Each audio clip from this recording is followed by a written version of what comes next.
Hi there. We're on day 29 of our Through the New Testament in the order that the events actually happened. And today we are only reading John chapter 11. It's a lengthy chapter, so it'll take a while. And it's about Lazarus, okay? Here we go. Now a certain man was ill, Lazarus of Bethany, the village of Mary and her sister Martha. See, Mary and Martha. It was Mary who anointed the Lord with ointment and wiped his feet with her hair, whose brother Lazarus was ill. So the sister sent to him, saying, Lord, he whom you love is ill. But when Jesus heard it, he said, the illness does not lead to death. It is for the glory of God, so that the Son of God may be glorified through it. He knew what was going to happen, didn't he? Now Jesus loved Martha and her sister and Lazarus. So when he heard that Lazarus was ill, he stayed 2 days longer in the place where he was. And after this, he said to the disciples, let's go to Judea again. The disciples said to him, Rabbi, the Jews were just now seeking to stone you, and you were going there again. Jesus answered, are not there 12 hours in the day? If anyone walks in the day, he does not stumble because he sees the light of this world. But if anyone walks in the night, he stumbles because the light is not in him. After saying these things, he said to them, our friend Lazarus has fallen asleep, but I go to awaken him. The disciples said, Lord, if he has fallen asleep, he will recover. Now Jesus had spoken of his death, but they thought that he meant taking rest and sleep. Then Jesus told them plainly, Lazarus has died. And for your sake, I am glad I was not there, so that you may believe, but let us go to him. So Thomas called the twin and his fellow disciples, let us go also, that we may die with him. Right? Now when Jesus came, he found that Lazarus had already been in the tomb 4 days. Bethany was near Jerusalem, about 2 miles off. And many of the Jews had come to Martha and Mary to console them concerning their brother. So when Martha heard that Jesus was coming, she went and met him. But Mary remained seated in the house. Martha said to Jesus, Lord, if you had been here, my brother would not have died. But even now I know that whatever you ask from God, God will give you. Jesus said to her, your brother will rise again. Martha said to him, I know that he will rise again in the resurrection on the last day. Jesus said to her, I am the resurrection and the life. Whoever believes in me, though he die, yet shall he live. Right?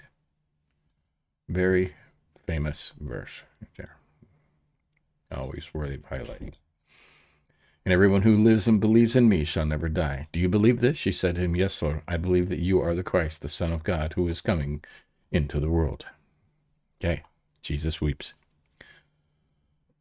When she said this, she went and called her sister Mary, saying in private, the teacher is here and is calling for you. And when she heard it, she rose quickly and went to him. Now Jesus had not yet come into the village, but was still in a place where Martha had met him.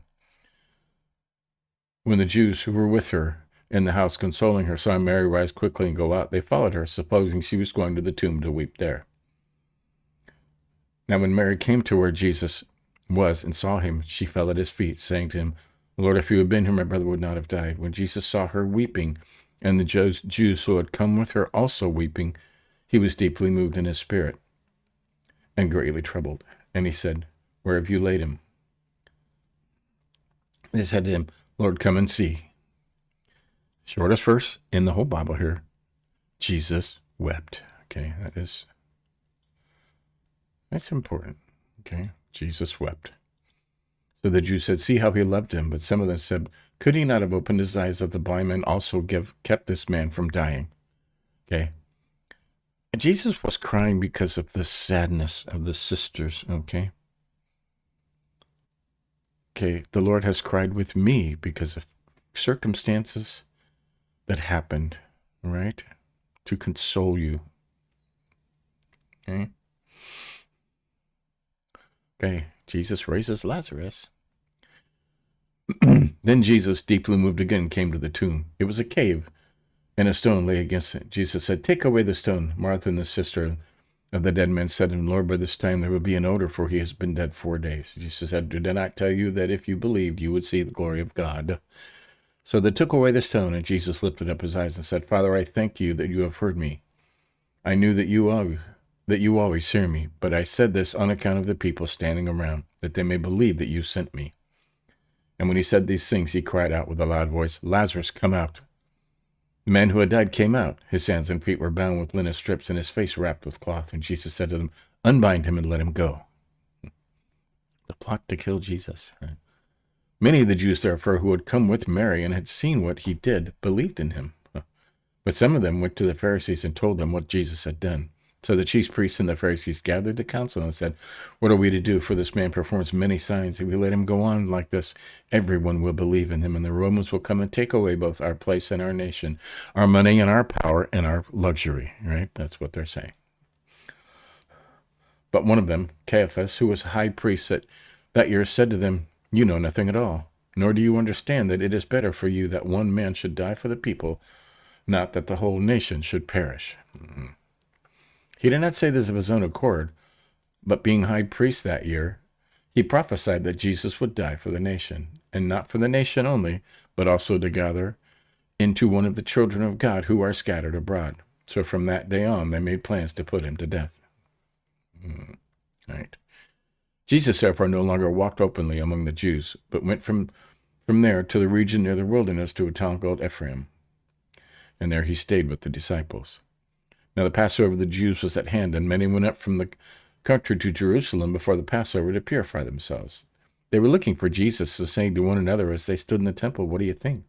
That he will not come to the feast at all?" Now the chief priests and the Pharisees had given orders that if anyone knew where he was, he should let them know, so they might arrest him. There you go. There you go, right? The shortest verse and one of the best verses, right? "I am the resurrection and the life. Right? Whoever believes in me, though he die, yet shall he live. And everyone who lives and believes in me shall never die."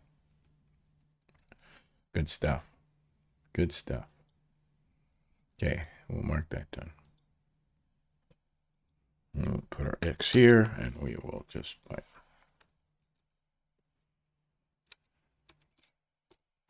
I spelled that wrong, I'm sure, right? See, tomorrow we're doing 17 and part of 18, right? And at some point, Matthew 19, Mark 10. I'm just curious. All right.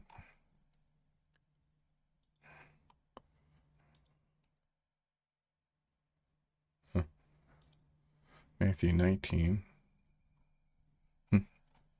Yeah. You don't hear anything about the other ones talking about Lazarus. I imagine we'll get back to that. If the other Gospels talk about it, it'll be in there. So there you go. Give us a like if you think about it, and catch up on any you may have missed so you can keep up with the story. Right? And tomorrow we'll do it again. See you next time.